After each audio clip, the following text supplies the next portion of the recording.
The Picture of Dorian Gray by Oscar Wilde, narrated by Pina. The Preface. The artist is the creator of beautiful things. To reveal art and conceal the art is art's aim.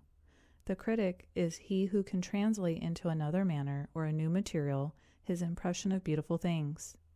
The highest as the lowest form of criticism is a mode of autobiography. Those who find ugly meanings in beautiful things are corrupt without being charming. This is a fault. Those who find beautiful meanings in beautiful things are the cultivated. For these there is hope. They are the elect to whom beautiful things mean only beauty. There is no such thing as a moral or an immoral book. Books are well written or badly written. That is all. The 19th century dislike of realism is the rage of Caliban seeing his own face in a glass. The 19th century dislike of romanticism is the rage of Caliban not seeing his own face in a glass. The moral life of man forms parts of the subject matter of the artist, but the morality of art consists in the perfect use of an imperfect medium. No artist desires to prove anything. Even things that are true can be proved. No artist has ethical sympathies. An ethical sympathy as an artist is an unpardonable mannerism of style. No artist is ever morbid. The artist can express everything. Thought and language are to the artist instruments of an art. Vice and virtue are to the artist materials for an art. From the point of view of form, the type of all of the artists is the art of the musician. From the point of view of feeling, the artist's craft is the type. All art is at once surface and symbol. Those who go beneath the surface do so at their peril. Those who read the symbol do so at their peril. It is the spectator, and not life, that art really mirrors. Diversity of opinion about a work of art shows that the work is new, complex, and vital. When critics disagree, the artist is in accord with himself. We can forgive a man for making a useful thing as long as he does not admire it. The only excuse for making a useless thing is that one admires it intensely. All art is quite useless. Oscar Wilde. Chapter 1. The studio was filled with the rich odor of roses, and when the light summer wind stirred amidst the trees of the garden, there came through the open door the heavy scent of the lilac, or the more delicate perfume of the pink flowering thorn. From the corner of the divan of Persian saddle bags on which he was lying, smoking, as was his custom, innumerable cigarettes, Lord Henry Wotton could just catch the gleam of the honey-sweet and honey-colored blossoms of a laburnum, whose tremulous branches seemed hardly able to bear the burden of a beauty so flame-like as theirs. And now and then the fantastic shadows of birds in flight flitted across the long tussore silk curtains that were stretched in front of the huge window, producing a kind of momentary Japanese effect, and making him think of those pallid, jade-faced painters of Tokyo, who through the medium of an art that is necessarily immobile, seek to convey the sense of swiftness and motion. The sullen murmur of the bees shouldering their way through the long unmown grass, or circling with monotonous insistence round the dusty gilt horns of the straggling woodbine, seemed to make the stillness more oppressive. The dim roar of the London was like the bourbon note of a distant organ. In the center of the room, clamped to an upright easel, stood the full-length portrait of a young man of extraordinary personal beauty, and in front of it, some little distance away, was sitting the artist himself, Basil Hallward, whose sudden disappearance seemed years ago caused, at the time, such public excitement and gave rise to so many strange conjectures. As the painter looked at the gracious and comely form he had so skillfully mirrored in his art, a smile of pleasure passed across his face, and seemed to about linger there. But he suddenly started up, and closing his eyes, placed his fingers upon the lids, as though he sought to imprison within his brain some curious dream from which he feared he might awake. "It is your best work, Basil, the best thing you have ever done," said Lord Henry languidly. "You must certainly send it next year to the Grosvenor. The Academy is too large and too vulgar. Whenever I have gone there, there have been either so many people that I have not been able to see the pictures, which was dreadful, and so many pictures that I have not been able to see the people, which was worse. the Grosvenor is really the only place. I don't think I shall send it anywhere, he answered, tossing his head back in that odd way that used to make his friends laugh at him at Oxford. No, I won't send it anywhere. Lord Henry elevated his eyebrows and looked at him in amazement through the thin blue wreaths of smoke that curled up in such fanciful whorls from his heavy opium-tainted cigarette. Not send it anywhere? My dear fellow, why? Have you any reason? What odd chaps you painters are. You do anything in the world to gain a reputation. As soon as you have one, you seem to want to throw it away. It is silly of you, for there is only one thing in the world worse than being talked about, and that is not being talked about. A painter like this would set you far above all the young men in England, and make the old men quite jealous, if old men were ever capable of any emotion. I know you will laugh at me, he replied, but I really can't exhibit it. I have put too much of myself into it. Lord Henry stretched himself out to the divan and laughed. Yes, I know you would, but it is quite true all the same. Too much of yourself in it? Upon my word, Basil, I didn't know you were so vain, and I really can't see any resemblance between you, with your rugged strong face and your coal-black hair, and this young Adonis who looks as if he was made out of ivory and rose leaves. Why, my dear Basil, he is a Narcissus, and you, well, of course, you have an intellectual expression and all that. But beauty, real beauty, ends where an intellectual expression begins. Intellect is in itself a mode of exaggeration, and destroys the harmony of any face. The moment one sits down to think, one becomes all nose, or all forehead, or something horrid. Look at the successful men in any of the learned professions, how perfectly hideous they are, except, of course, in the church. But then in the church they don't think. A bishop keeps on saying at the age of 80 what he was told to say when he was a boy at 18, and as a natural consequence, he always looks absolutely delightful. Your mysterious young friend, whose name you have never told me, but whose pictures really fascinates me, never thinks. I feel quite sure of that. He is some brainless, beautiful creature who should be always here in winter when we have no flowers to look at, and always here in summer when we want something to chill our intelligence. Don't flatter yourself, Basil. You are not in the least like him. You don't understand me, Harry, answered the artist. Of course I am not like him. I know that perfectly well. Indeed, I should be sorry to look like him. You shrug your shoulders. I am telling you the truth. There is a fatality about all physical and intellectual distinction, the sort of fatality that seems to dog through history the faltering steps of kings. It is better not to be different from one's fellows. The ugly and the stupid have the best in it in this world. They can sit at their ease and gape at the play. If they know nothing of victory, they are at least spared the knowledge of defeat. They live as we all should live, undisturbed, indifferent, and without disquiet. They neither bring ruin upon others, nor ever receive it from aliens' hands. Your rank and wealth, Harry, my brains, such as they are, my art, whatever it may be worth, Dorian Gray's good looks, we shall all suffer from what the gods have given us, suffer terribly. Dorian Gray, is that his name? Asked Lord Henry, walking across the studio toward Basil Hallward. Yes, that is his name. I didn't intend to tell it to you. But why not? Oh, I can't explain. When I like people immensely, I never tell their names to anyone. It is like surrendering a part of them. I have grown to love secrecy. It seems to be the one thing that can make modern life mysterious or marvelous to us. The commonest thing is delightful if one only hides it. When I leave town now, I will never tell my people where I am going. If I did, I would lose all my pleasure. It is a silly habit, I dare say, but somehow it seems to bring a great deal of romance into one's life.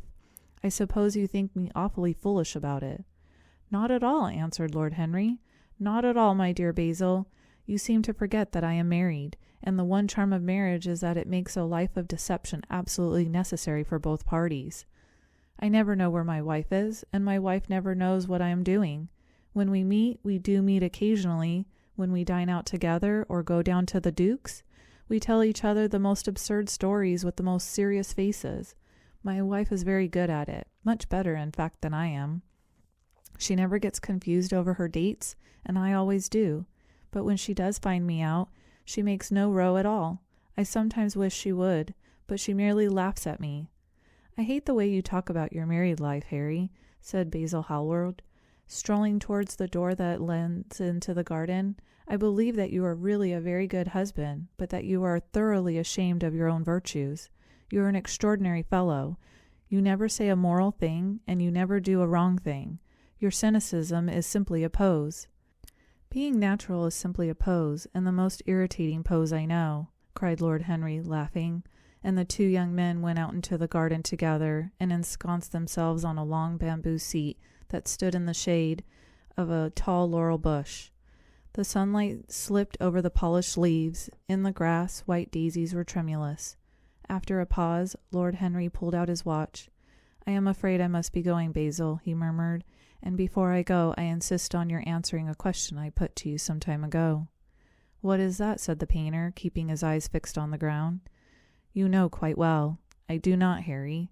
Well, I will tell you what it is. I want you to explain to me why you won't exhibit Dorian Gray's picture. I want the real reason. I told you the real reason. No, you did not. You said it was because there was too much of yourself in it. Now, that is childish. Harry, said Basil Hallward, looking him straight in the face, every portrait that is painted with feeling is a portrait of the artist, not of the sitter. The sitter is merely the accident, the occasion. It is not he who is revealed by the painter. It is rather the painter who, on the colored canvas, reveals himself. The reason I will not exhibit this picture is that I am afraid that I have shown it in the secrecy of my own soul. Lord Henry laughed. And what is that? He asked. I will tell you, said Hallward, but an expression of perplexity came over his face. I am all expectation, Basil continued, his companion glancing at him. Oh, there is really very little to tell, Harry, answered the painter, and I am afraid you will hardly understand it. Perhaps you will hardly believe it. Lord Henry smiled and, leaning down, plucked a pink-petaled daisy from the grass and examined it. I am quite sure I shall understand it, he replied, gazing intently at the little golden, white-feathered disk. And as for believing things, I can believe anything, provided that it is quite incredible. The wind shook some blossoms from the tree, and the heavy lilac blooms with their clustering stars moved to and fro in the languid air. A grasshopper began to chirrup by the wall, and like a blue thread a long thin dragonfly floated past on its brown gauze wings. Lord Henry felt as if he could hear Basil Hallward's heart beating, and wondered what was coming. The story is simply this, said the painter after some time. 2 months ago I went to a crush at Lady Brandon's. You know we poor artists have to show ourselves in society from time to time, just to remind the public that we are not savages. With an evening coat and a white tie, as you told me once, anybody, even a stockbroker, can gain a reputation for being civilized. Well, after I had been in the room for about 10 minutes, talking to huge, overdressed dowagers and tedious academicians, I suddenly became conscious that someone was looking at me. I turned halfway around and saw Dorian Gray for the first time. When our eyes met, I felt that I was growing pale. A curious sensation of terror came over me. I knew that I had come face to face with someone whose mere personality was so fascinating that if I allowed it to do so, it would absorb my whole nature, my whole soul, my very art itself. I did not want any external influence in my life. You know yourself, Harry, how independent I am by nature. I have always been my own master, have at least always been so, till I met Dorian Gray. Then, but I don't know how to explain it to you, something seemed to tell me that I was on the verge of a terrible crisis in my life. I had a strange feeling that fate had in store for me some exquisite joys and exquisite sorrows. I grew afraid and turned to quit the room. It was no conscience that made me do so. It was sort of a cowardice. I take no credit to myself for trying to escape. Conscience and cowardice are really the same things, Basil. Conscience is the trade name of the firm, that is all. I don't believe that, Harry, and I don't believe you do either. However, whatever my motive was, and it may have been pride, for I used to be very proud, I certainly struggled to the door. There, of course, I stumbled against Lady Brandon. You are not going to run away so soon, Mr. Hallward, she screamed out. You know her curiously shrill voice. Yes, she is a peacock and everything but beauty, said Lord Henry, pulling the daisy to bits with his long, nervous fingers. I could not get rid of her. She brought me up to royalties and people with stars and garters and elderly ladies with gigantic tiaras and parrot noses. She spoke of me as her dearest friend. I had only met her once before, but she took it into her head to lionize me. I believe some picture of mine had made a great success at the time, at least had been chattered about in the penny newspapers, which is the 19th century standard of immortality. Suddenly I found myself face to face with the young man whose personality had so strangely stirred me. We were quite close, almost touching. Our eyes met again. It was reckless of me, but I asked Lady Brandon to introduce me to him. Perhaps it was not so reckless after all. It was simply inevitable. We would have spoken to each other without any introduction, I am sure of that. Dorian told me so afterwards. He too felt what we were destined to know each other. And how did Lady Brandon describe this wonderful young man? Asked his companion. I know she goes in for giving a rapid précis of all her guests. I remember her bringing me up to a truculent and red-faced old gentleman covered all over with orders and ribbons, and hissing into my ear in a tragic whisper which must have been perfectly audible to everybody in the room. The most astounding details. I simply fled. I like to find out people for myself, but Lady Brandon treats her guests exactly as an auctioneer treats his goods. She either explains them entirely away or tells one everything about them except what one wants to know. Poor Lady Brandon! You are hard on her, Harry, said Hallward listlessly. My dear friend, she tried to found a saloon and only succeeded in opening a restaurant. How could I admire her? But tell me, what did she say about Mr. Dorian Gray? Oh, something like, charming boy, poor dear mother, and I absolutely inseparable. Quite forget what he does. Afraid he doesn't do anything. Oh, yes, plays a piano, or is it the violin, dear Mr. Gray? Neither of us could help laughing, and we became friends at once. Laughter is not at all a bad beginning for a friendship, and it is far the best ending for one, said the young lord, plucking another daisy. Hallward shook his head. You don't understand what friendship is, Harry, he murmured, or what enmity is, for that matter. You like everyone. That is to say, you are indifferent to everyone. How horribly unjust of you, cried Lord Henry, tilting his hat back and looking up at the little clouds that, like ravelled skeins of glossy white silk, were drifting across the hollowed turquoise of the summer sky. Yes, horribly unjust of you. I make a great difference between people. I choose my friends for their good looks, my acquaintances for their good characters, and my enemies for their good intellects. A man cannot be too careful in the choice of his enemies. I have not got one who is a fool. They are all men of some intellectual power, and consequently they all appreciate me. Is that very vain of me? I think it is rather vain. I should think it was, Harry, but according to your category I must be merely an acquaintance. My dear old Basil, you are much more than an acquaintance, and much less than a friend, a sort of brother, I suppose. Oh, brothers! I don't care for brothers. My elder brother won't die, and my younger brothers seem never to do anything else. Harry! Explained Hallward, frowning. My dear fellow, I am not quite serious, but I can't help detesting my relations. I suppose it comes from the fact that none of us can stand other people having the same faults as ourselves. I quite sympathize with the rage of the English democracy against what they call the vices of the upper orders. The masses feel that drunkenness, stupidity, and immorality should be their own special property, and that if any one of us makes an ass of himself, he is poaching on their preserves.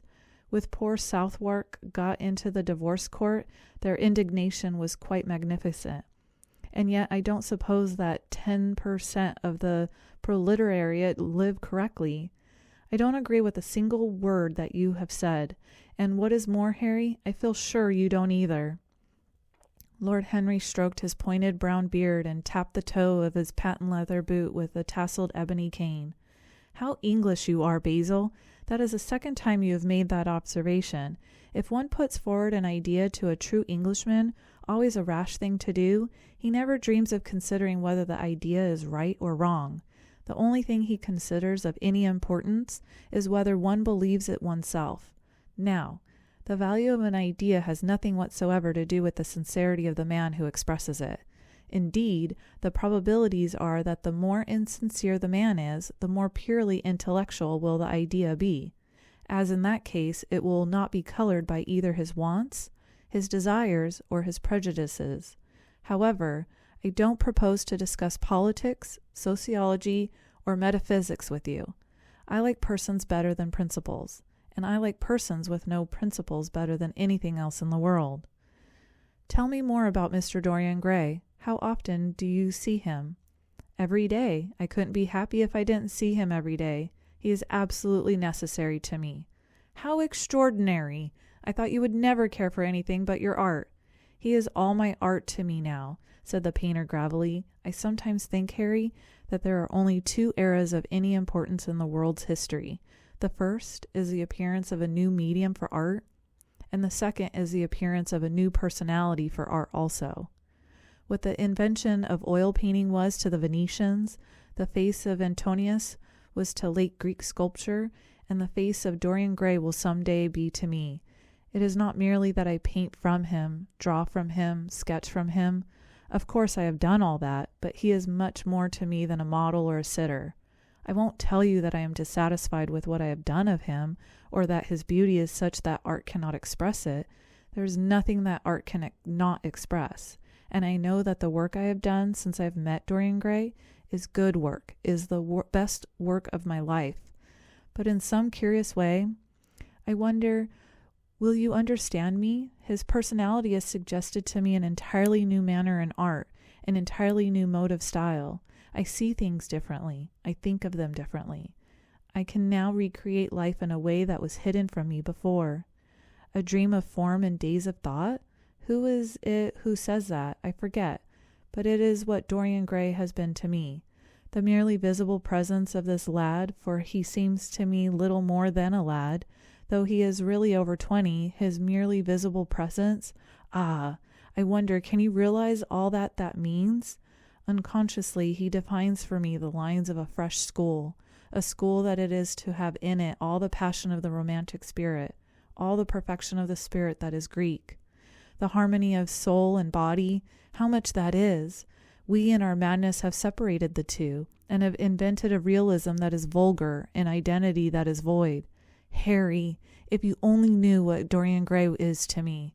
You remember that landscape of mine, for which Agnew offered me such a huge price, but which I would not part with? It is one of the best things I have ever done. And why is it so? Because while I was painting it, Dorian Gray sat beside me.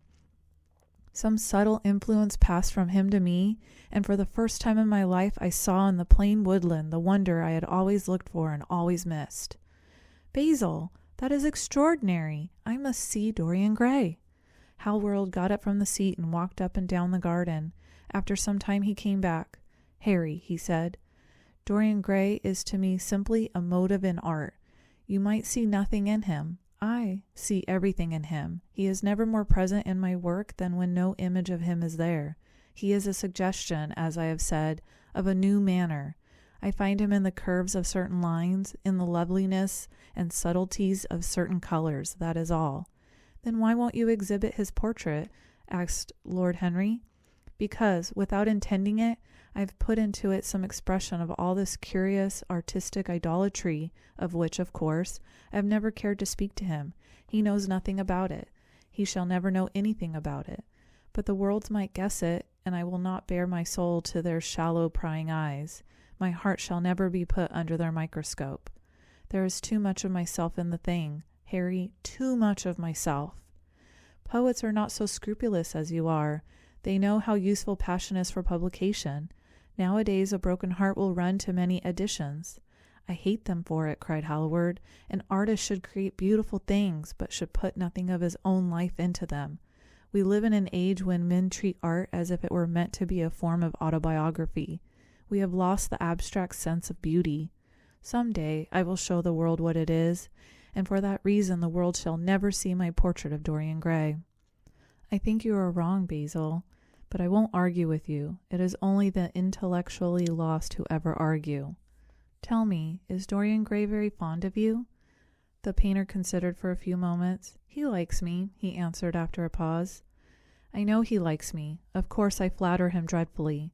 I find a strange pleasure in saying things to him that I know I shall be sorry for having said. As a rule, he is charming to me, and we sit in the studio and talk of 1,000 things. Now and then, however, he is horribly thoughtless, and seems to take a real delight in giving me pain. Then I feel, Harry, that I have given away my whole soul to someone who treats it as if it were a flower to put in his coat, a bit of decoration to charm his vanity, an ornament for a summer's day. Days in summer, Basil, are apt to linger, murmured Lord Henry. Perhaps we will tire sooner than he will. It is a sad thing to think of, but there is no doubt that genius lasts longer than beauty. That accounts for the fact that we all take such pains to overeducate ourselves. In the wild struggle for existence, we want to have something that endures, and so we fill our minds with rubbish and facts in the silly hope of keeping our place. The thoroughly well-informed man, that is the modern ideal, and the mind of the thoroughly well-informed man is a dreadful thing. It is like a bric-a-brac shop, all monsters and dust with everything priced above its proper value. I think you will tire first, all the same. Some day you will look at your friend, and he will seem to you to be a little out of a drawing, or you won't like his tone of color, or something. You will bitterly reproach him in your own heart, and seriously think that he has behaved very badly to you. The next time he calls, you will be perfectly cold and indifferent. It will be a great pity, for it will alter you. What you have told me is quite a romance of art one might call it, and the worst of having a romance of any kind is that it leaves one so unromantic. Harry, don't talk like that. As long as I live, the personality of Dorian Gray will dominate me. You can't feel what I feel. You change too often. Ah, my dear Basil, that is exactly why I can feel it. Those who are faithful know only the trivial side of love. It is the faithless who know love's tragedies.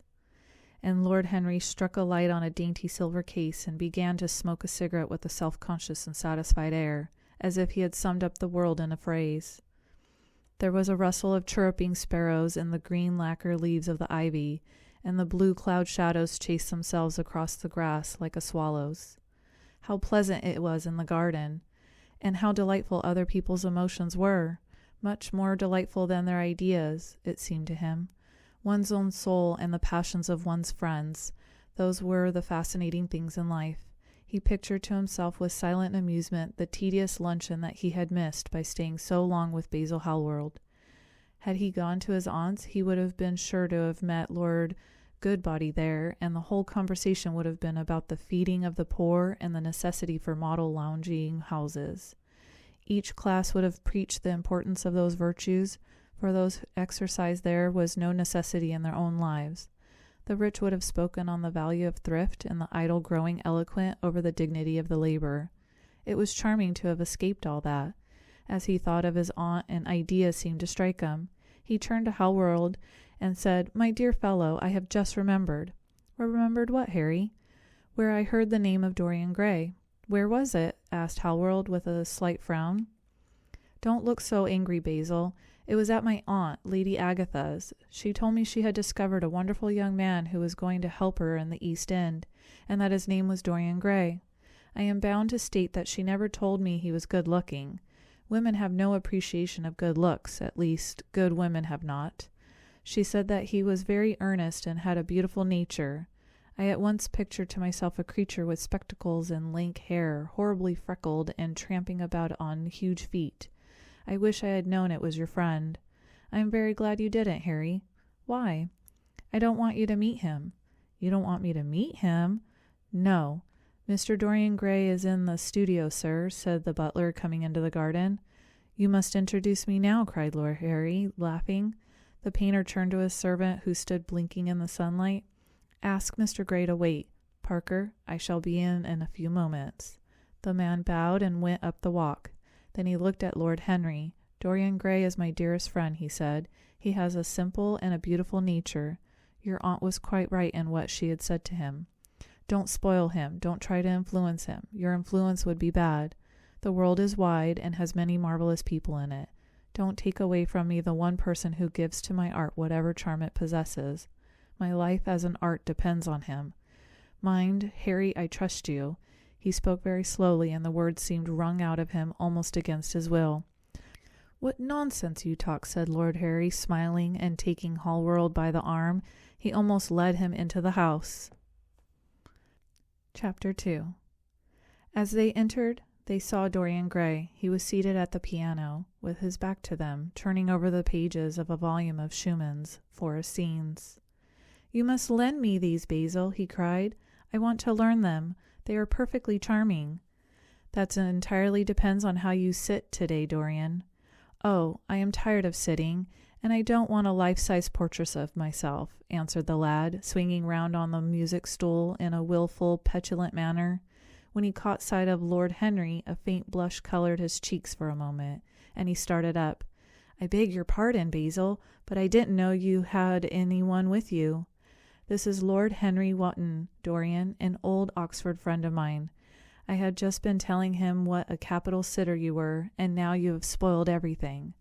"You have not spoiled my pleasure in meeting you, Mr. Gray," said Lord Henry, stepping forward and extending his hand. "My aunt has spoken often to me about you.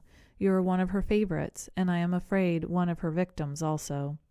"I am in Lady Agatha's black books at present," answered Dorian with a funny look of penitence. "I promised to go to a club in Whitechapel with her last Tuesday, and I really forgot all about it. We were to have played a duet together, 3 duets, I believe. I don't know what she will say to me. I am far too frightened to call." "Oh, I will make your peace with my aunt. She is quite devoted to you, and I don't think it really matters about your not being there. The audience probably thought it was a duet.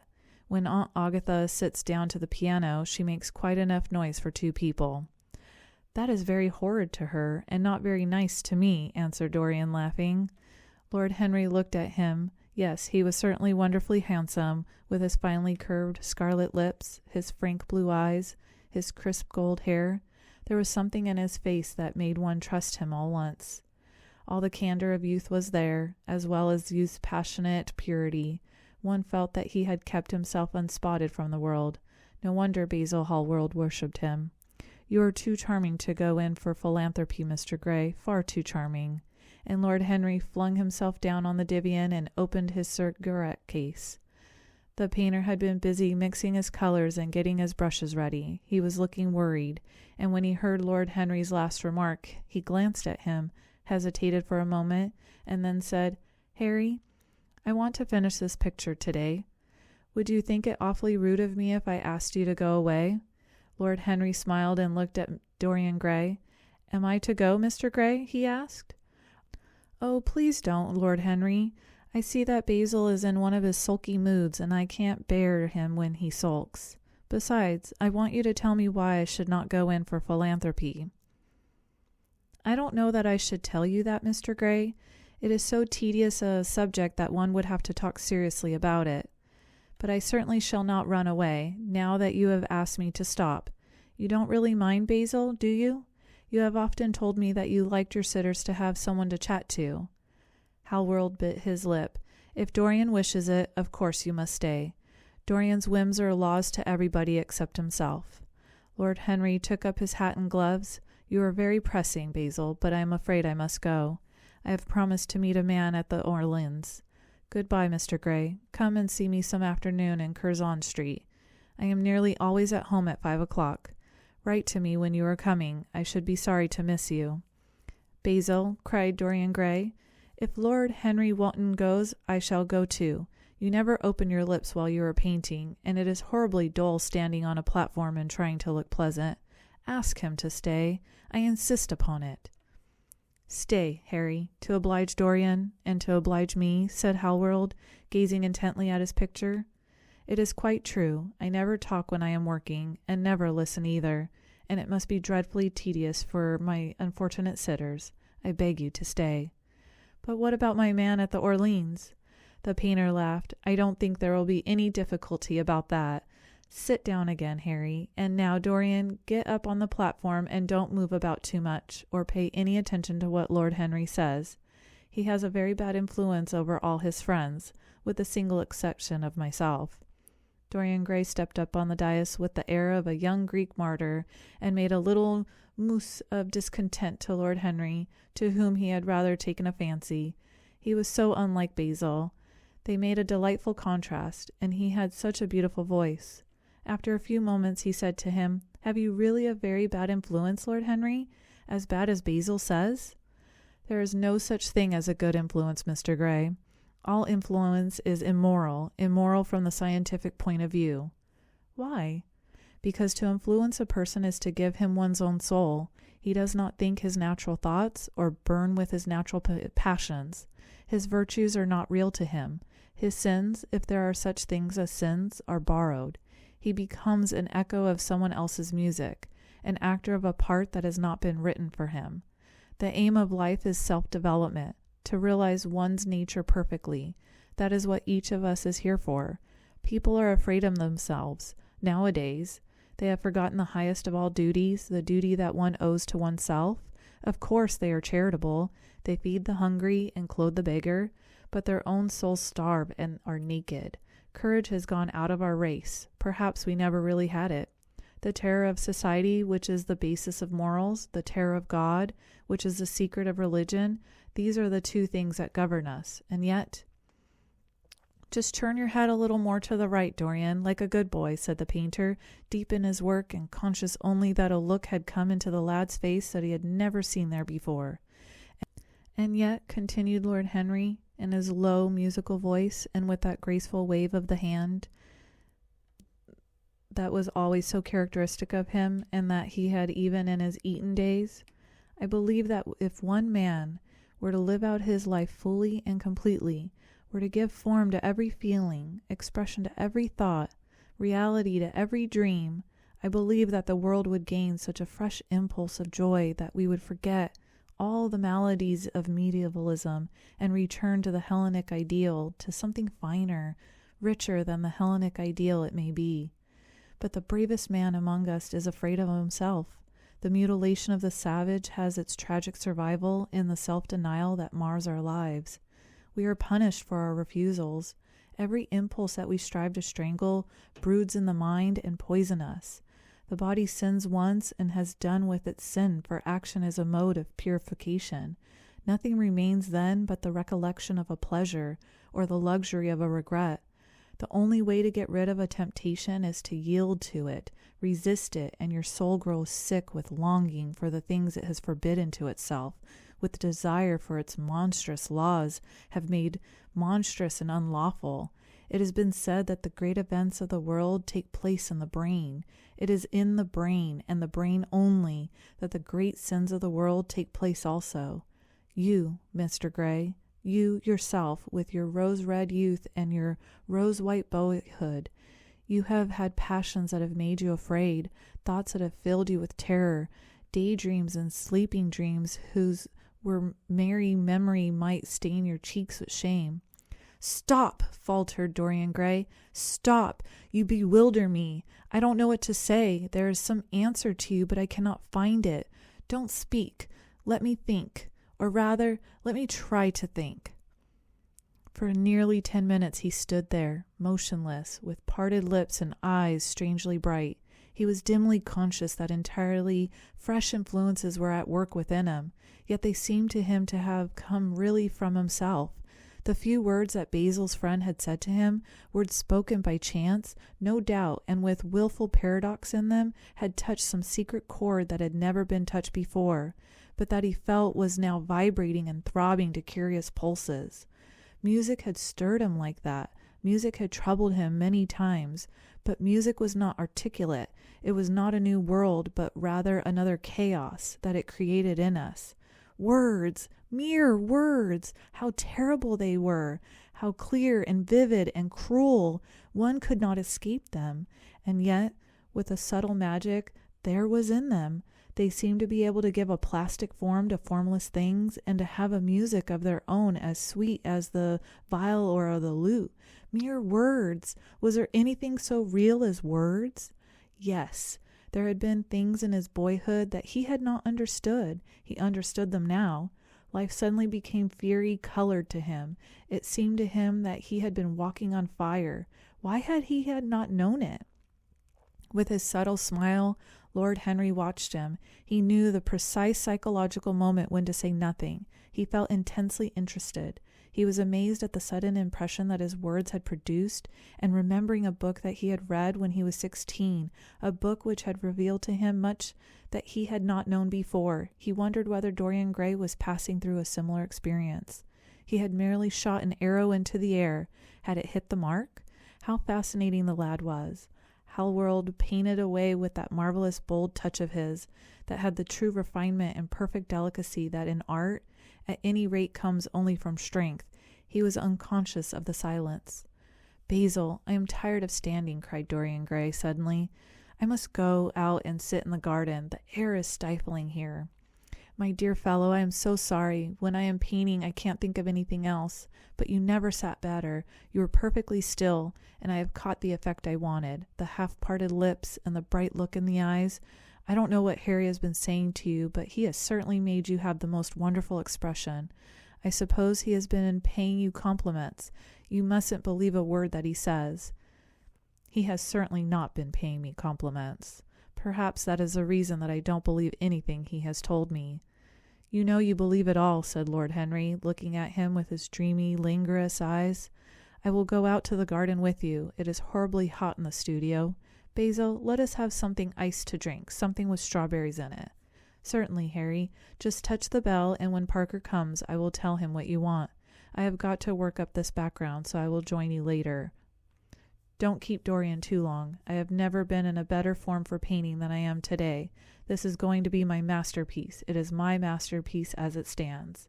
Lord Henry went out to the garden and found Dorian Gray burying his face in the great cool lilac blossoms, feverishly drinking in their perfumes as if it had been wine. He came close to him and put his hand upon his shoulder. "You are quite right to do that," he murmured. "Nothing can cure the soul but the senses, just as nothing can cure the senses but the soul." The lad started and drew back. He was bareheaded, and the leaves had tossed his rebellious curls and tangled all their gilded threads. There was a look of fear in his eyes, such as people have when they are suddenly awakened. His finely chiseled nostrils quivered, and some hidden nerves shook the scarlet of his lips and left them trembling. "Yes," continued Lord Henry, "that is one of the greatest secrets of life, to cure the soul by means of the senses, and the senses by means of the soul. You are a wonderful creation. You know more than you think you know, just as you know less than you want to know." Dorian Gray frowned and turned his head away. He could not help liking the tall, graceful young man who was standing by him. His romantic, olive-colored face and worn expression interested him. There was something in his low, languid voice that was absolutely fascinating. His cool, white, flower-like hands even had a curious charm. They moved as he spoke, like music, and seemed to have a language of their own. But he felt afraid of him and ashamed of being afraid. Why had it been left for a stranger to reveal him to himself? He had known Basil Hallward for months, but the friendship between them had never altered him. Suddenly there had come someone across his life who seemed to have disclosed to him life's mystery. And yet, what was there to be afraid of? He was not a schoolboy or a girl. It was absurd to be frightened. "Let us go and sit in the shade," said Lord Henry. "Parker has brought out the drinks, and if you stay any longer in this glare, you will be quite spoiled, and Basil will never paint you again. You really must not allow yourself to become sunburnt. It would be unbecoming." "What can it matter?" cried Dorian Gray, laughing, as he sat down on the seat at the end of the garden. "It should matter everything to you, Mr. Gray." "Why?" "Because you have the most marvelous youth, and youth is the one thing worth having." "I don't feel that, Lord Henry." "No, you don't feel it now. Some day, when you are old and wrinkled and ugly, when thought has seared your forehead with its lines, and passion branded your lips with its hideous fires, you will feel it. You will feel it terribly. Now, wherever you go, you charm the world. Will it always be so?" "You have a wonderfully beautiful face, Mr. Gray. Don't frown." "You have, and beauty is a form of genius, is higher, indeed, than genius. As it needs no explanation. It is of the great facts of the world, like sunlight or springtime, or the reflection in the dark waters of that silver shell we call the moon. It cannot be questioned. It has its divine right of sovereignty. It makes princes of those who have it. You smile. Ah! When you have lost it, you won't smile. People say sometimes that beauty is only superficial. That may be so, but at least it is not superficial as thought is. To me, beauty is a wonder of wonders. It is only shallow people who do not judge by appearances. The true mystery of the world is the visible, not the invisible. Yes, Mr. Gray, the gods have been good to you, but what the gods give, they quickly take away. You have only a few years in which to live really, perfectly, and fully. When your youth goes, your beauty goes with it, and then you will suddenly discover that there are no triumphs left for you, or have to content yourself with those mean triumphs that the memory of your past will make more bitter than defeats. Every month as it wanes brings you nearer to something dreadful. Time is jealous of you, and wars against your lilies and your roses. You will become sallow and hollow-cheeked and dull-eyed. You will suffer horribly. Realize your youth while you have it. Don't squander the gold of your days listening to tedious, trying to improve the hopeless failure, or giving away your life to the ignorant, the common, or the vulgar.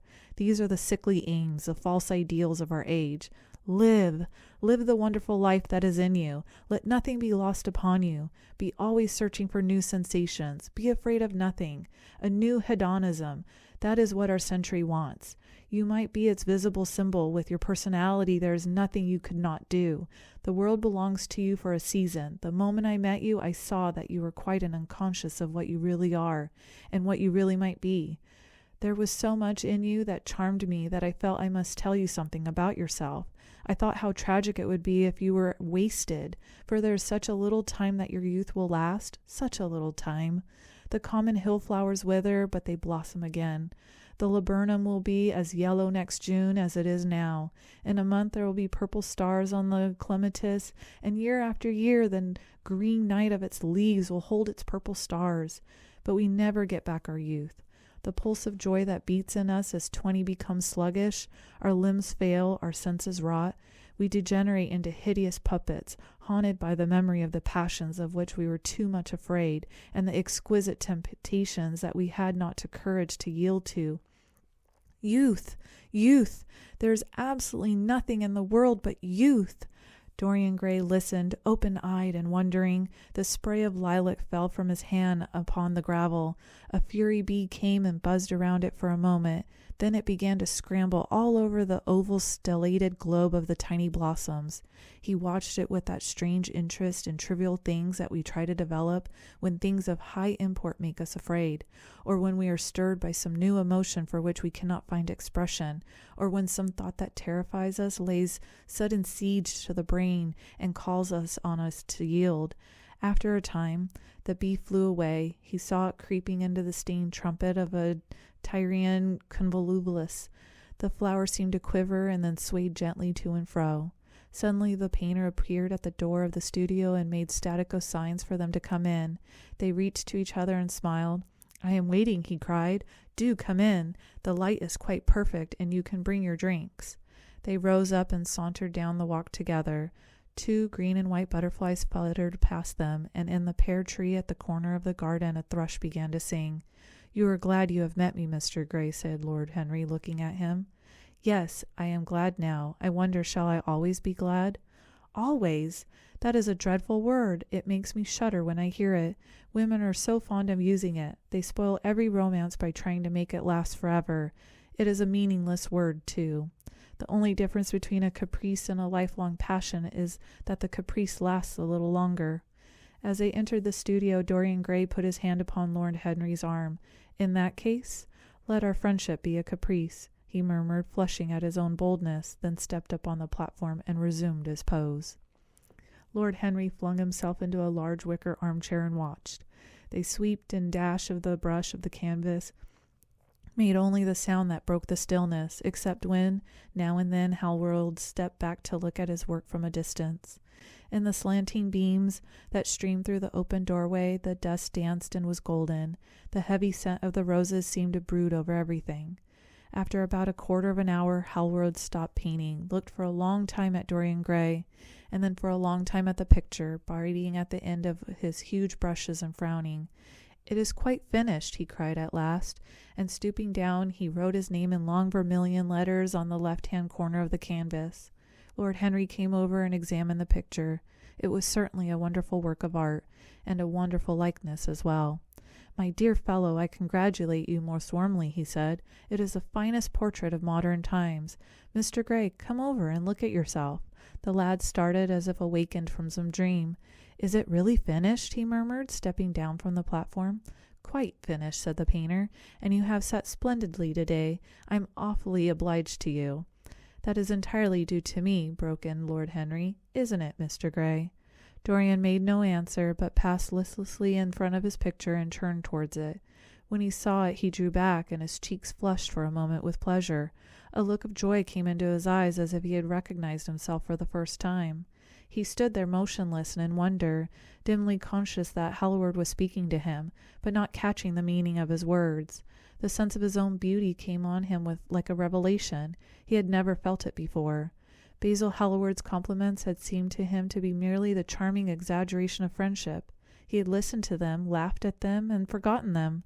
They had not influenced his nature. Then had come Lord Henry Wotton with his strange panegyric on youth, his terrible warning of his brevity, that had stirred him at the time, and now, as he stood gazing at the shadow of his own loveliness, the full reality of the description flashed across him. Yes, there would be a day when his face would be wrinkled and wizened, his eyes dim and colorless, the grace of his figure broken and deformed. The scarlet would pass away from his lips and the gold steal from his hair. The life that was to make his soul would mar his beauty. He would become dreadful, hideous, and uncouth. As he thought of it, a sharp pang of pain struck through him like a knife and made each delicate fiber of his nature quiver. His eyes deepened into amethyst, and across them came a mist of tears. He felt as if a hand of ice had been laid upon his heart. "Don't you like it?" cried Hallward at last, stung a little by the lad's silence, not understanding what it meant. "Of course he likes it," said Lord Henry. "Who wouldn't like it? It is one of the greatest things in modern art. I would give you anything you like to ask for it. I must have it." "It is not my property, Harry." "Whose property is it?" "Well, Dorian's, of course," answered the painter. "He is a very lucky fellow." "How sad it is," murmured Dorian Gray, with his eyes still fixed upon his own portrait. "How sad it is! I shall grow old and horrible and dreadful, but this picture will remain always young. It will never be older than this particular day of June. If it were only the other way. If it were I who was to always be young, and the picture that was to grow old. For that, I would give everything. Yes, there is nothing in the whole world I would not give. I would give my soul for that." "You would hardly care for such an arrangement," Basil cried. "Lord Henry, laughing, it would be rather hard lines on your work." "I should object very strongly, Harry," said Hallward. Dorian Gray turned and looked at him. "I believe you would, Basil. You like your art better than your friends. I am no more to you than a green bronze figure. Hardly as much, I dare say." The painter stared in amazement. It was so unlike Dorian to speak like that. What had happened? He seemed quite angry. His face was flushed and his cheeks burning. "Yes," he continued, "I am less to you than your ivory Hermes or your silver fawn. You will like them always. How long will you like me?